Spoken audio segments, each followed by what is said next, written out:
Jusqu'à 9h, Good Morning Business. Avec Louis-Carl Vignon, le président de Ford de France. Merci d'être avec nous.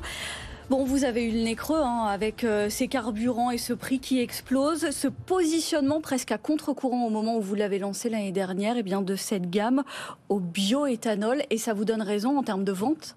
Oui, tout à fait. Ça a été réellement un succès immédiat. Nous avons commencé à commercialiser ces véhicules à partir de l'été. Et ça représente, sur le deuxième semestre de l'année, puisque c'est ça qu'il faut prendre en considération, à peu près 65% de nos ventes. Donc un volume évidemment très important. Il faut rappeler juste que quand on fait le plein, du coup, le litre de carburant est à 75 centimes et non pas à 1,75 €. Oui. Alors, les avantages du bioéthanol, effectivement, c'est un avantage tout d'abord économique. C'est 75 centimes contre 1,70 €, 1,75 € un litre de samplon 95. C'est également plus écologique. Et lorsque nous avons, décidé, donc fin 2020, de lancer cette gamme en 2021, c'était vraiment pour s'inscrire dans cet objectif de transition énergétique que Ford est en train de mener. On a dans notre plan stratégique l'idée de s'inscrire en leader de cette transition énergétique. On sait vers où on va en 2030. Mais parce qu'en fait, c'est qu'une étape. C'est une étape de transition.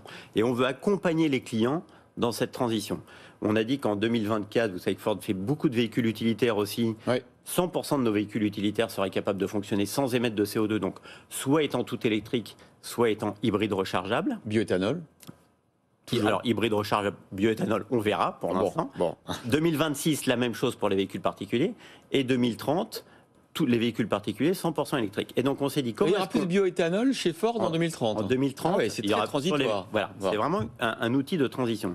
L'idée est de pouvoir accompagner les clients qui vont passer peut-être d'un diesel, les rouleurs, ceux qui ont besoin d'utiliser leur véhicule au quotidien, avec une solution qui soit pour eux à la fois économique et écologique, et donc de passer de véhicules non électrifiés à un véhicule électrifié qui fonctionne avec du bioéthanol. Donc les capter les 10 prochaines années. Ça coûte cher, un véhicule qui peut effectivement mettre du bioéthanol dans son réservoir? Alors, nous, évidemment, on transforme nos véhicules, puisque le bioéthanol a des caractéristiques techniques différentes du samplon 95. Donc, pour garder la garantie constructeur, évidemment, on fait des modifications. Contrairement au module. Contrairement au boîtier. Au boîtier qu'on achète, Et il y a un surcoût, écoutez, qui va en fonction. Parfois, on lance le véhicule directement avec le bioéthanol. Donc, il n'y a pas de surcoût, sinon ça va jusqu'à 300 € en fonction. Donc, un surcoût très limité qui s'amortit surtout dès la vente du véhicule, puisque la carte grise est gratuite dans la plupart des régions. D'accord. Alors vous disiez tout à l'heure écolo, vous êtes sûr? Parce que quand on voit que sur le bioéthanol, il y a débat. D'abord parce que ça mobilise beaucoup de terres agricoles avec des cultures forcément intensives pour obtenir effectivement notamment de la betterave qui va servir à faire du bioéthanol. On est presque au plafond en France des 7% européens en matière de pourcentage de carburant bioéthanol. Est-ce que c'est vraiment écolo? Alors, oui, réellement, parce qu'en fait, d'abord, c'est une production locale. Il faut savoir que la France est le premier producteur européen.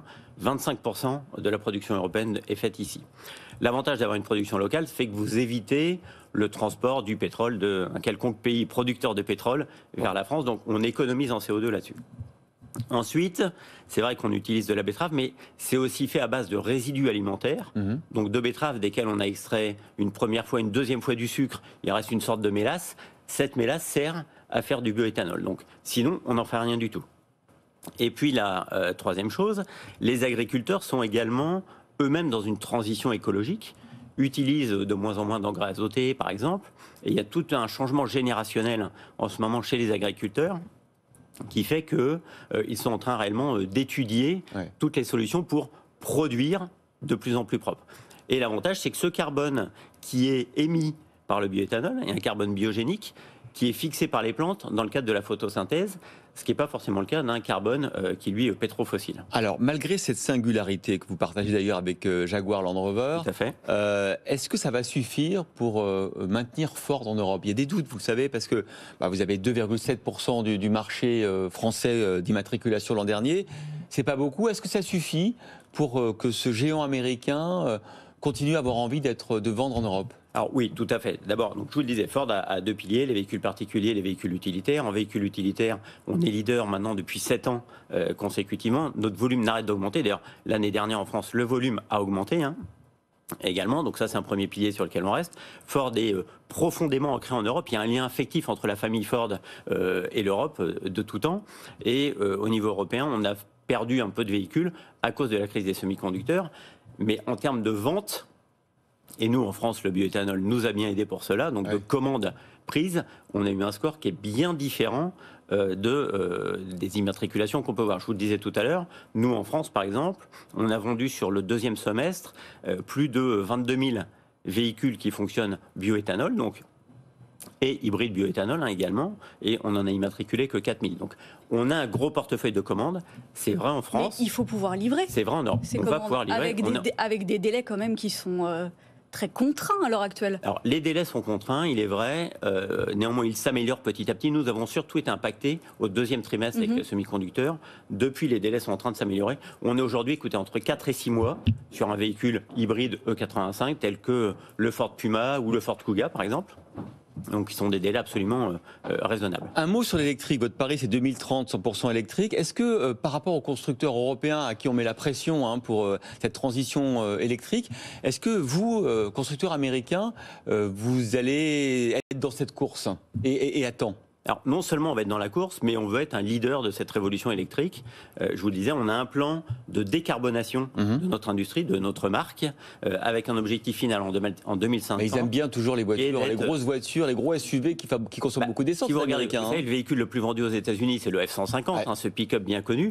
On a introduit le F-150 Lightning, 100% électrique, fait dans une nouvelle usine qui n'utilise que des énergies renouvelables. Vous pensez que ça ira aussi vite aux États-Unis qu'en Europe, par exemple, cette transition? C'est en train d'accélérer énormément. Une vraie question. Et il y a une vraie appétence du client pour aller vers ça. Parce que, au final, on voit que les clients sont réellement convaincus de cette nécessité de lutter contre le dérèglement climatique.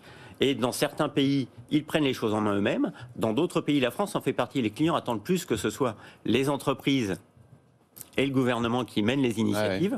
Et donc, nous, on s'était dit, notre rôle stratégique est de l'accompagner, et donc on prend ça en main. Ford France, c'est son PDG, Louis-Carl Vignon. Merci d'avoir été dans Good Morning Business ce matin. Merci.